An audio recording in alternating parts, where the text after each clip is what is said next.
Lodanganila Chuyimit Uma Chuyina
our mind, body, both.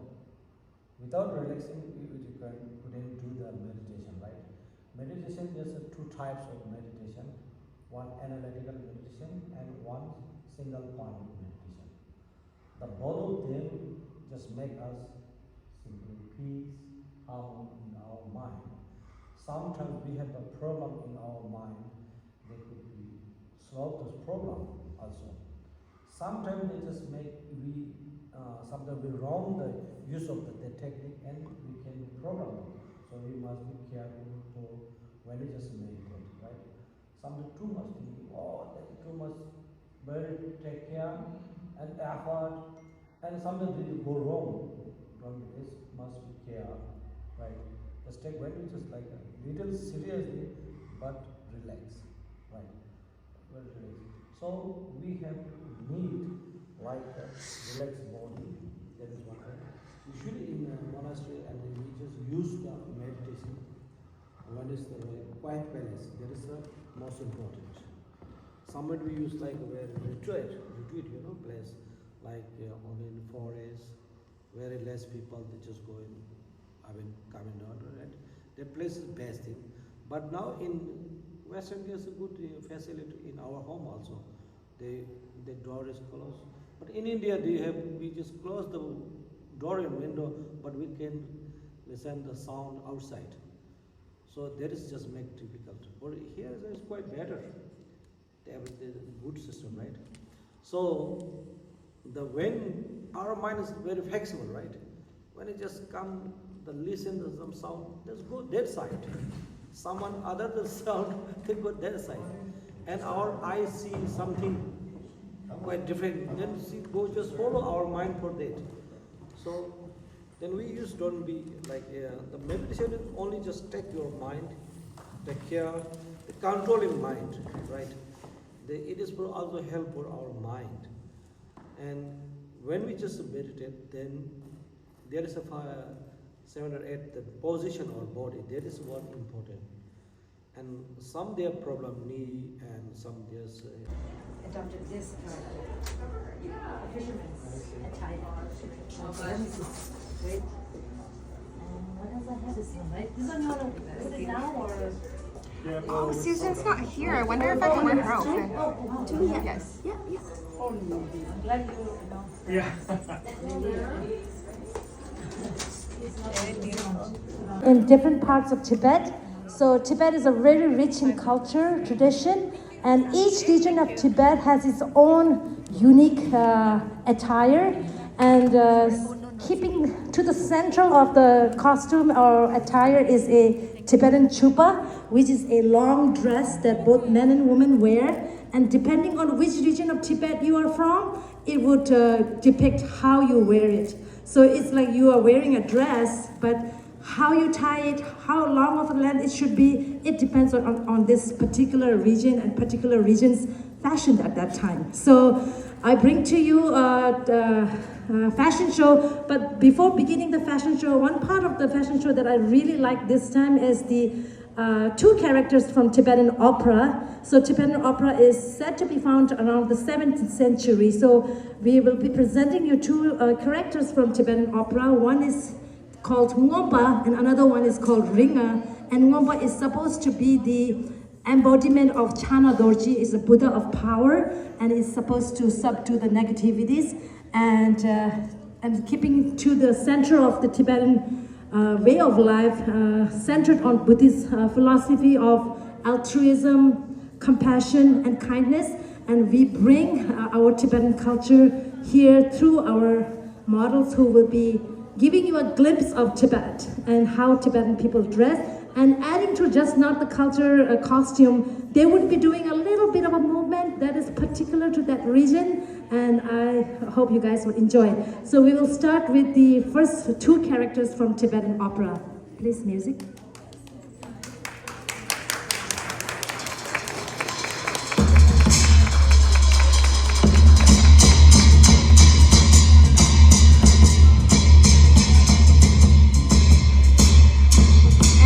Lady here is the Ringa, is supposed to be the fairy or the angels, and we also call Tibetan Opera Ati Hamo, which has a very unique story to add to it, and she's wearing a very beautiful headdress.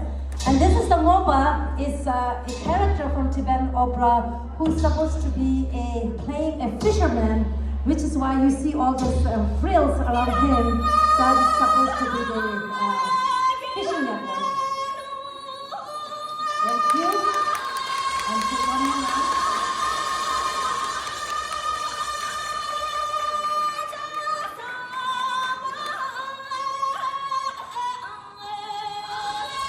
Thank you. And the singing that you're hearing is the Tibetan arias, we call Samten. Thank you. And next, we are going to take you to Tibet. We have two couples coming from all the way from Lhasa.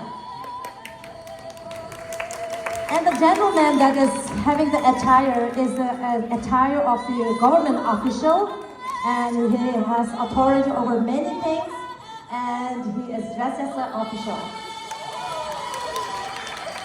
And the Tibetan government officials' ranks are mainly known through their dressing, so whatever he's wearing has a specific department, and it goes many different styles. And then I have the lady. It's very particular of the central Tibet ladies, like common day-to-day attire with a headdress, which is kind of the least amount of ornament they normally wear at a day-to-day base. But when it is a special occasion and important festivities, they will be even more elaborate with the different beautiful ornaments.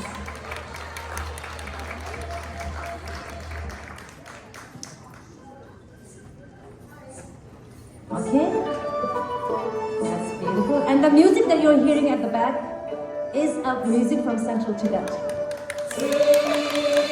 And they're trying to do the movement from the dances from the Central Tibet. Thank you very much. Thank you. I hope he passes more bills.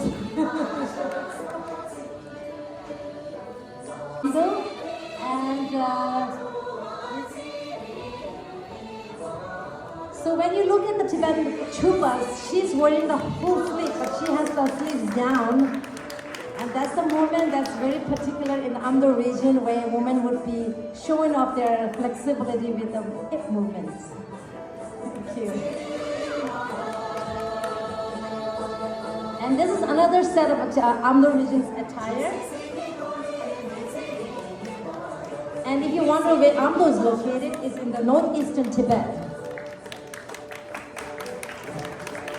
And the movement, thank you. Wonderful. And Amdo is really known for very fine horses. So many of their music really reflects the trotting of the horses. And thank you. And now from Northeast and thank you. And the people in the Eastern Tibet are known as Khampas are known for very straightforwardness, and they have a very warrior-like nature in general, and they have a very kind-spirited, very independent spirit, and very vast land. So please take your walk, and they will be doing a little bit of the movements. But yeah, let's do the movement first. So this is a movement from the Eastern Tibet. 1, 2, okay, 1, 2. So the Khampas dance are supposed to be very boastful in nature. And this is one type of men's attire. There we go. Thank you. And the Khampa ladies we have here. So in Tibetan costume, Tibetan apron signifies the marital status, but in Khampas, the woman's headpieces, if you see all the coral and turquoise, the turquoise in the center represent that she's married. Thank you. And this is another Khampas attire, where they use the fur hats and there you go.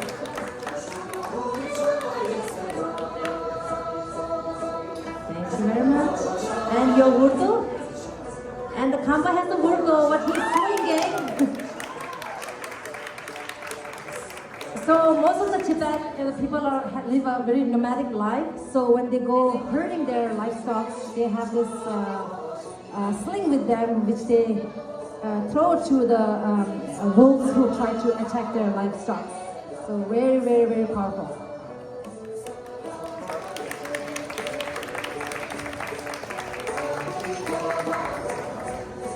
Together from different western region of Tibet clothing, and we have here a gentleman from all the way from Congo, and Congo, unlike another parts of Tibet, has more flowers growing there. There's in general it's hard to grow plants and forest. So in Congo is more forested land, and there's a lot of resources and people really enjoy. And Congo people are known for their really great skills of archery. So I bring to you a gentleman from Congo. And he will be throwing his arrow all the way to Bazaar. Thank you. And then last we have another lady from Ngari region of Tibet. So Ngari is also from central Tibet, and they have borders with India, Kashmir. So there are some cultural influences from India, Ladakh, and Kashmir. And the woman is dressed as this very beautiful ornament in her hair.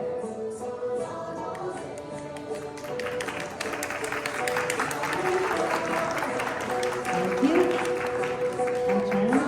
And if you look at her headdress, if you have been to Ladakh, you will kind of see some similarities.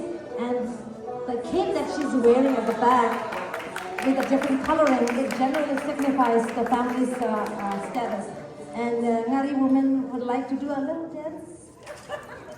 So, yes. And can you turn around and do it again? Swing it left to right. So that is a very symbolic movement from Ngari region, basically trying to pretend like a peacock when they're dancing. So thank you. Thank you. And now we will be inviting one more attire with a Tibet. Mostly in central Tibet, a woman, if she is wearing an apron, that signifies she's married. But some other parts of Tibet may not be true. But in exile, after we got to India, it's becoming like a more practice significance. So, and this is also the lady who brought all this costume together for today's event. And we do it up. And I know she has a very beautiful dance to add to it. Okay, let's do you up.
Thank you, Christy.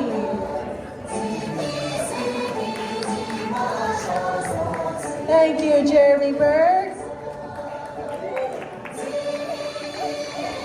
Thank you, Sarah.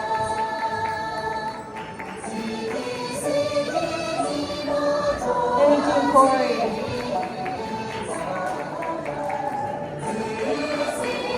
Thank you, Eric.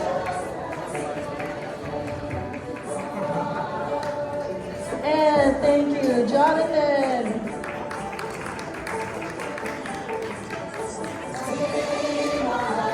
And finally, Ewan. Thank you so much. This is one video I held where Kushala.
Thank you.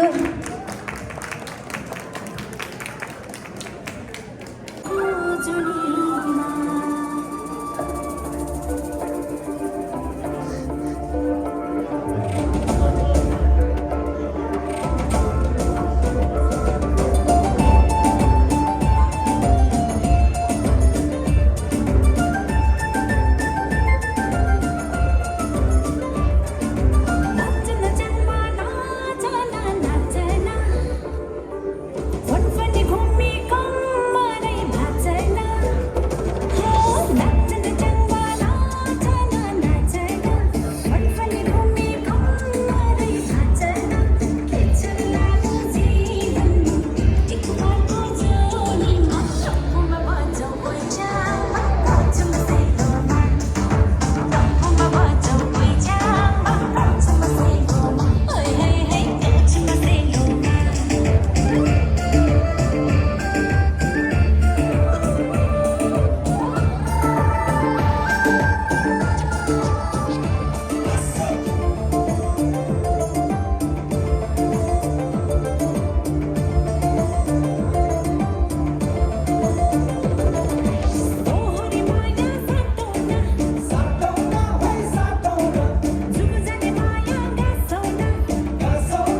That your shift isn't done yet.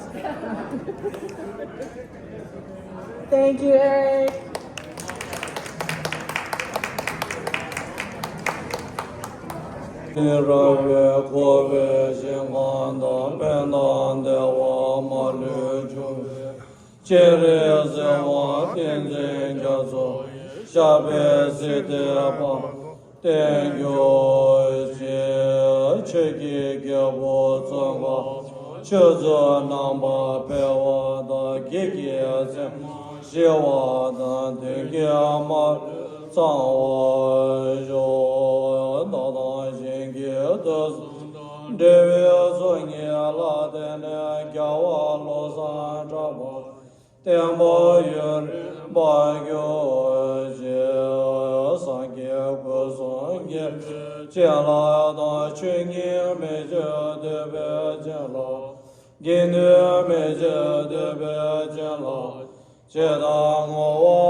我的春夏秋冬都那么深刻浪漫，就没昨晚有没路，就得打从起头，狗娃的当有次就当这晚来往的家样没路，人当的家没路，就等昨晚都一怒，但那种偏执感就有次念就念里怒。